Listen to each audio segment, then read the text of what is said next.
Crossplay at launch confirmed for ASA. New sponsored ARK mods. And Aberration community creature vote favourites so far. You're right, kids, it's Raasclark, and welcome to your regular ARK community news. Before we begin, don't forget to hit that like button, subscribe, share around, and let's get into it. So yes, Community Crunch 370 dropped last night with a reveal of our brand new sponsored mods. If you don't know what they are simply mods that people make that Wildcard decide to fund, help support, and make them become a much bigger, better thing than they currently are, possibly being integrated into the final game, though with ASA and the delivery of actual mods for every platform. I probably expect this to go into a premium mod format when we look at these late this year. First up, we've got Shiny Dinos, something we've played with before in Monarchy Season 1. Very cool mod, adds variety to your creatures, offers a wide selection variant of the creatures you know in a new format, sometimes giving them better levels, buffs on top. And something Kaya was a big fan of in Monarchy Season 1 here, showcasing a shiny Moza indeed. All with very random, weird names. I didn't quite understand them, but it's a very cool thing if you're kind of getting tired of dinos and want a bit of new life breathed into them. And Aka's ARK Decor Mods Collection. Something I'm less familiar with, but is showcased here by one header, going through a variety of different offerings like floor decor, room dividers, table props, wall decor, shelves, lightings, and structures. If you want a further look at this, I'll leave a link to this video in the description, and I guess stay tuned to see how these mods develop. There was an update on the community creature submissions for Aberration for when it arrives to ARK Survival Ascended, with the submissions and votes continuing until July the 17th for your real world creature to appear and be in the game, in the map, when it arrives. So far, the top 3 highest voted creatures in this list are 1. The Jumper / Maver Eureka, a seemingly large jumping spider with such abilities pitched as Prey Law, a Trank Bowler, latching onto things, locking on, terrifying its foes with a scary face and a dance. Then there's the Orny Megalonyx, a giant flightless owl that seems to be pitched with helping you patrol the darkness with eyes emitting light, enhancing the rider's POV with night vision alongside the option to flexibly zoom in and out. Obviously, with that some charge, light functions, blinding, flash, wall jumping, parkour, aerial, dashing, and sentry mode. And finally, the Coolest Sucus. Pitched as a new combat and utility amphibian, it offers a menacing bite, a stored water ability, element spouting, a suction vortex, and tail whip. And with even more abilities pitched on top, though, you know, there's so many, it's hard to believe all of these will get through, if any of them got through. It's certainly great to see the effort put in by all 3 of these submissions, and all of these submissions that have been posted. How many pages are we on? Good grief, 18 pages of submissions so far. People putting in an overwhelming amount of effort into these submissions these days compared to the very first voting round we have.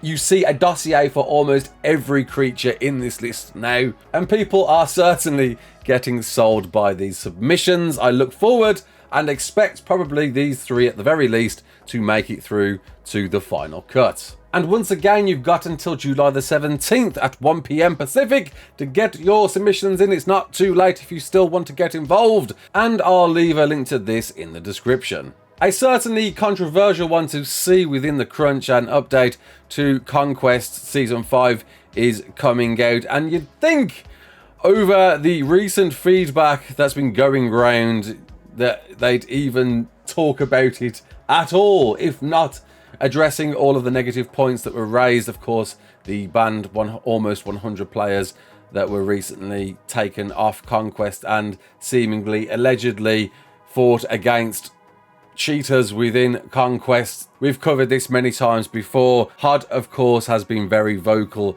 about this since the crunch went out, went on to make a video saying how sick he is of Snail and their corruption, and I've got a feeling maybe behind the dummy account Snail Gamers USA promoting their cheating and admin exploits. To throw my 2 cents in this, I guess, you know, Wildcard are being paid and probably forced not to say a single word regarding the recent scenario, and because they're being paid by Snail Games, they have no choice but to advertise this within their community crunch because they're being told to. I'm really concerned this scenario, even though I felt like we was reaching some conclusion despite the devs not acknowledging it, is somewhat still stunting some of the devs from speaking publicly. Lead community manager has barely said a word. Coincidentally, since this drama started, I feel that perhaps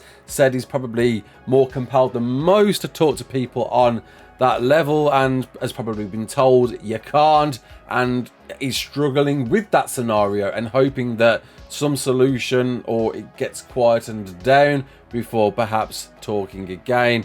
There's no way. I think at this point, if it's not going to be addressed, it's plainly obvious the devs can't address it for whatever reason. Pressures from their publishers. Will anything change? I think at the very least, they've got ears, they've got eyes, they can see what's going on around them. There's no way this can ever happen again. Surely.